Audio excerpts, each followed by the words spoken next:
How to scan QR code on any Android. Hi everyone, welcome to our channel. This is Rose and I'm here to guide you on how to scan QR code on any Android. Watch the video till the end and without further ado, let's dive right into the video. First of all, you can easily use the built-in camera app. Open the camera application on a device and then you have to point the camera at the QR code and ensure the code is fully visible and well lit. After that, the camera will automatically detect the QR code and display a pop-up or notifications. You can tap the notification to open the link or access the information encoded in the QR code.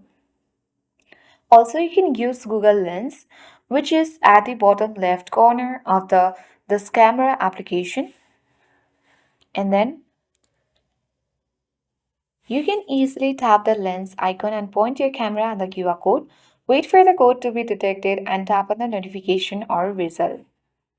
Once done, you can easily scan the QR code using this QR code or Google Lens as well. Also, there are different kinds of QR code scanner app as well. You can easily install it and use the application to scan QR code on Android. That's all for today. Thanks for watching and see you in the next video.